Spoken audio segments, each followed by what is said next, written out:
Salut, bienvenue chez Cup Car.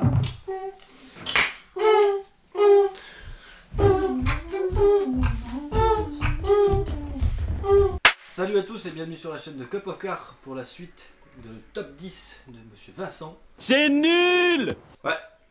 Ouais, super. Allez, alors pour commencer ce top 10 des voitures, donc je suis parti sur une américaine, une bonne vieille voiture à l'ancienne, la dénommée Corvette C3. Ouh. Donc version Stingray. Ouais, magnifique, très beau. Ouais. Donc on part sur un modèle de base, on va dire à 20 000 pour des modèles qui sont déjà refaits et qui sont roulables. Modèle Stingray de par ses ajouts très soignés de chrome. Ouais. Et forcément, qui dit américaine dit V8. Donc on est sur la première version en 165 chevaux. Pour les versions les plus élevées, on était sur 370 chevaux pour l'époque. Donc je rappelle que c'est 1969. Oui. Donc Très bonne année.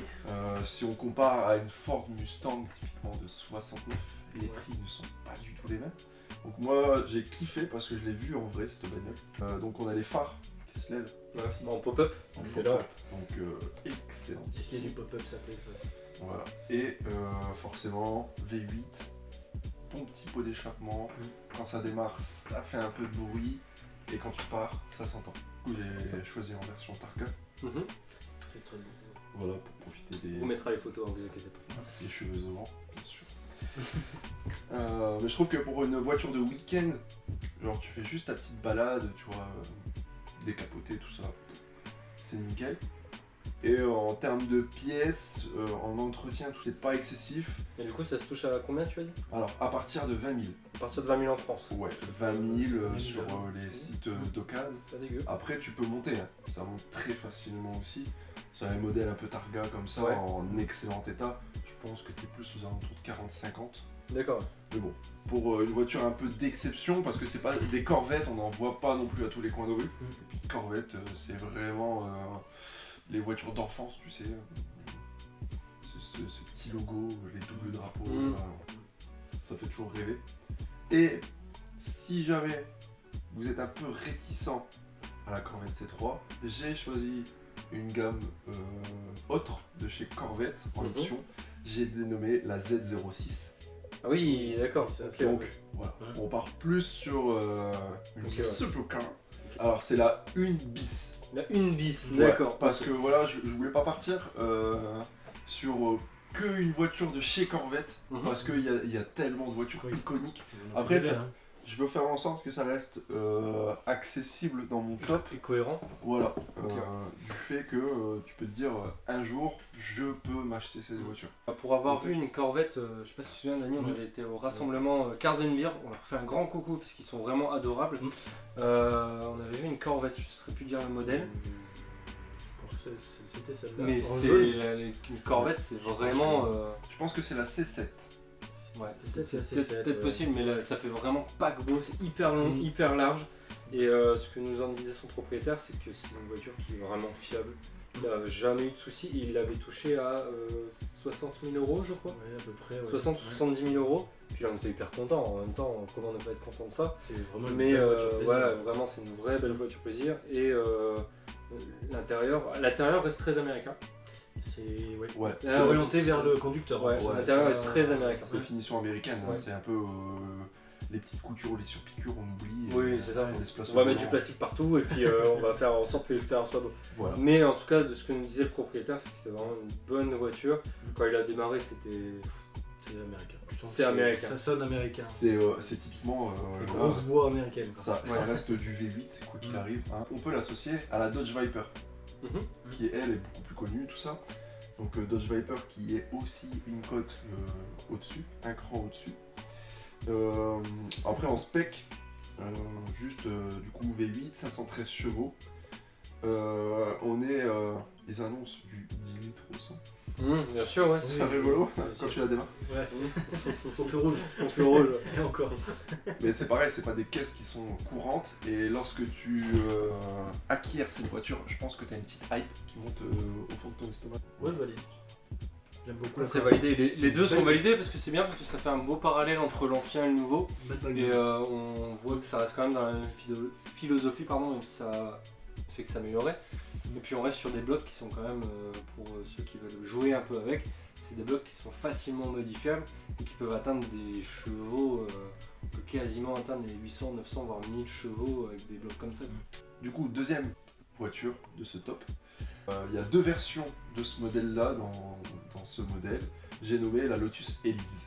Voilà. Oui, oui, oui. Bah oui. Donc forcément, on oublie la première version, c'est moche. Hein.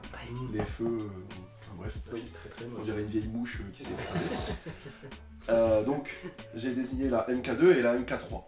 Oui, oui, bien sûr. Donc on part sur un modèle qui est sensiblement pareil entre les deux. Par contre le prix n'est pas le même.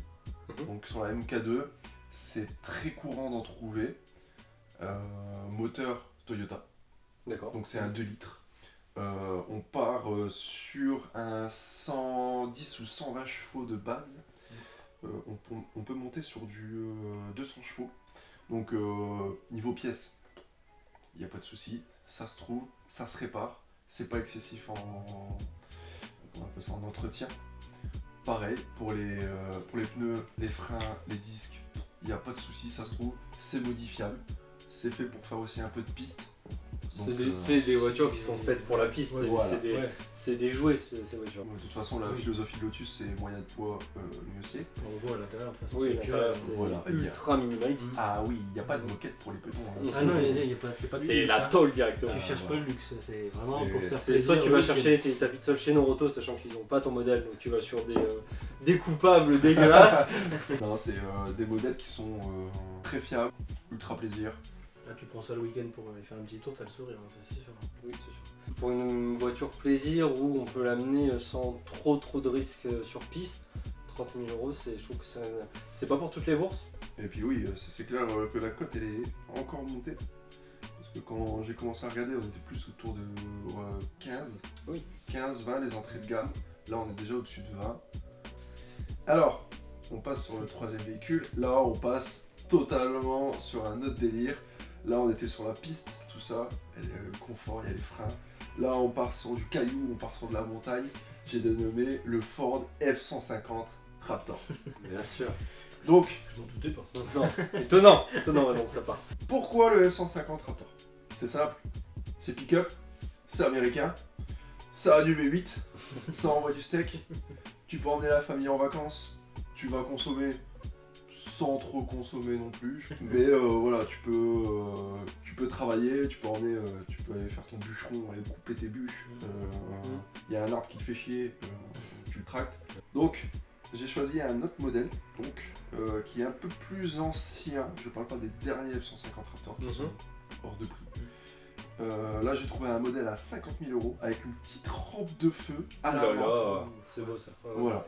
Donc, pour 50 000 balles, je me laisserai bien tenter. Un F-150 en Raptor, pour en avoir vu un en vrai, c'est pas si grand que ça. Enfin, c'est pas si large et si grand qu'on peut s'imaginer. Oui. Pour l'avoir conduit, on est très haut par contre, par rapport à la route.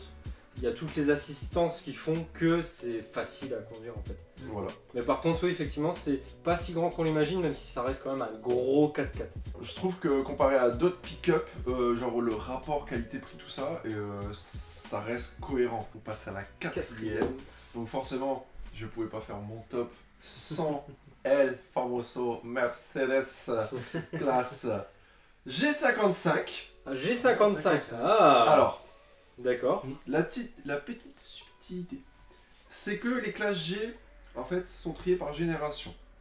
Donc forcément, tu as le G63 qui est le plus courant. Donc il y a des versions un peu en deçà, qui sont les 55. G55 AMG V8 biturbo. On reste sur les mêmes specs. Pas mal. D'ailleurs, j'en ai un d'occasion qui va vous faire saliver. Hein, rien que la petite photo.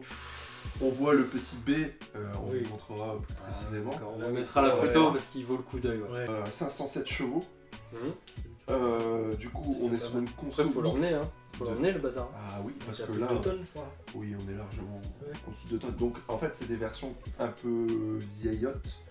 Alors que comparé au nouveau modèle, on est parti sur un nouveau châssis, nouvelle direction, nouveau moteur. Enfin, on est sur un relifting complet.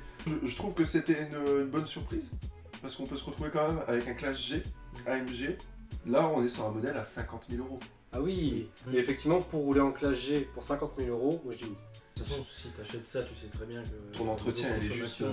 Oui, la Je pense console. qu'il faut 2-3 bidons quand tu vas faire un grand voyage. oui. Bah, tu remplaces le pneu, tu mets des bidons. Voilà. Ou tu remplis le pneu, le prix moindre, mais avec l'entretien du 63, ça c'est sûr. Je vous présente la 5e, revirement de situation. Petite voiture du moment qui me fait vraiment kiffer. J'ai dénommé le Kia Sorento. Ah, moi je veux bien voir parce que je ne connais pas très bien cette voiture. Alors, Le dernier modèle, Le dernier modèle, oui. le dernier modèle C'est qu'il est beau, qui fait vraiment envie. On part sur une motorisation hybride, bien sûr, sur les derniers modèles, de 1,6 litre, 230 chevaux quand même, à partir de 43 000 €. D'accord. Donc, on part sur un petit SUV, Ouais, je suis pas. 7 places en plus. 7 places. Ok. On part sur un modèle qui reste quand même très américanisé. On part sur un escalade aminci. Ouais. Bon, après, c'est un petit modèle, c'est vraiment la voiture que j'ai envie d'acquérir pour la voiture. Là, c'est vraiment le délit. Ouais, Vraiment, tu les l'uses. Kia. Ça reste Kia, donc je pense que la fiabilité de Kia, Les Kia, c'est- il n'y a plus de. Tu vas faire y a plus de doute à cette avoir. garantie, c'est qu'ils sont sûrs et certains de la fiabilité. Voilà. Parce que là, tu le regardes le Sorento, et typiquement, tu te dis, je peux franchir une montagne. Tu vois. Enfin, tu commences à Ouais, avoir l'aspect un peu plus 4x4 que SUV, quoi. Ouais, C'est, Enfin, moi ça me fait plus penser vraiment au SUV que tu vas retrouver dans les villes. Pour quoi. être passé à côté, oui, tu te sens petit quand même. Ouais.